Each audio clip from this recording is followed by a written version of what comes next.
ये समय किस समय हम आपको किस मोड़ पर खड़ा छोड़ क्यों समय पे दुर्जन संग समय सत्संग करावे और समय पे होवे मिलन समय बिछुरन करवावे।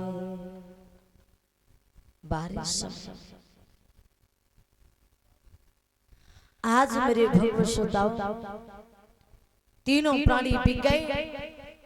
हरिश्चंद्र कालू मेहतर के यहाँ पानी भरने का काम कर रहे, मैया उस ब्राह्मणी के यहाँ भोजन बनाने का काम कर रही है।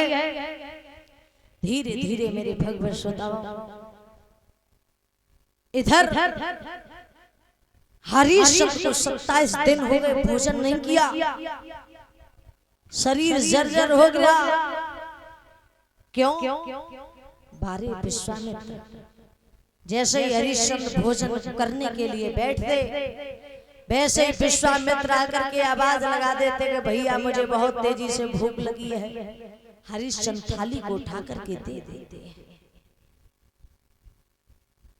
भोजन नहीं मिला, शरीर जर्जर हो गया। घड़ा भरने के लिए गए हरिश्चंद्र, हरिश्चंद्र ने घड़ा भर लिया लेकिन हरिश्चंद्र से घड़ा उठ नहीं रहा। तब तक मैया तारा वहीं पर पानी भरने के लिए पहुंच गई, भोजन बनाने के लिए। और एक बात बता दें, लोग कहते हैं कि हरिश्चंद्र ने गंगा में से घड़ा भरे, हरिश्चंद्र ने गंगा में से घड़ा भरे।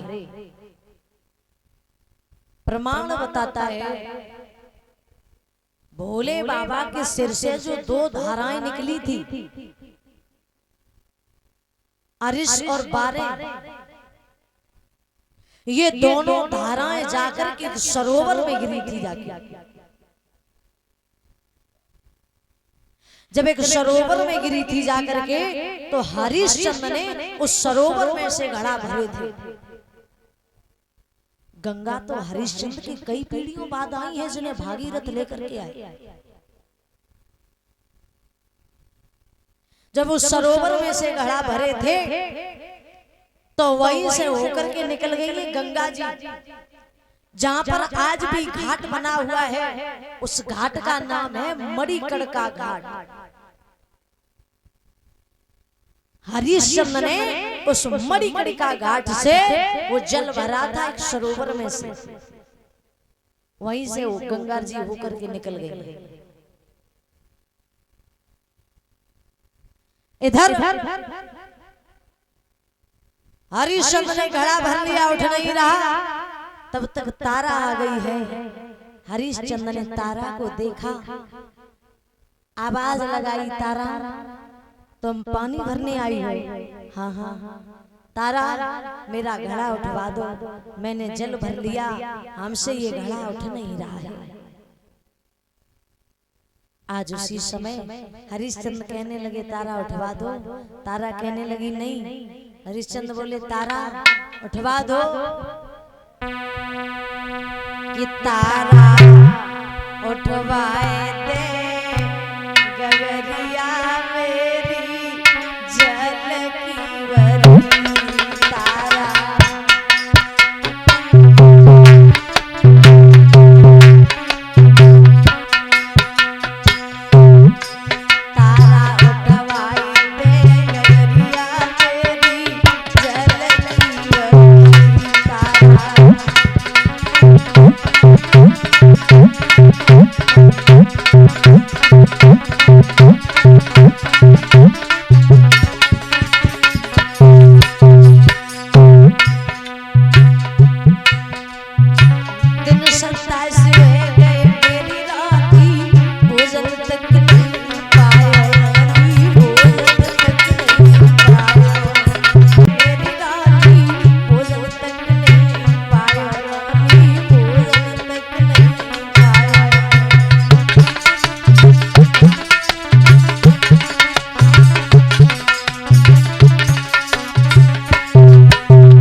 बस ठीक है, आशीर्वाद देते रहो।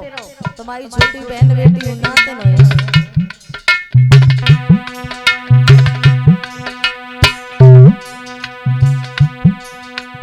तारा ने जवाब दिया, स्वामी मैं आपका घड़ा नहीं छू सकती हूँ। क्यों? नाथ आपको पता नहीं है, मैं ब्राह्मण घर की रानी, तुम बड़ा नीच घल पानी। मेरा धर्म बिगड़ जाए स्वामी, मेरा धर्म बिगड़ जाए स्वामी।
तारा कहने लगी, मैं आपका घड़ा नहीं छू सकती हूँ, उपाय बता रही हूँ कि आप थोड़े गहरे जल में धस जाओ और नीचे से जोर लगा करके घड़ा को उठा लो।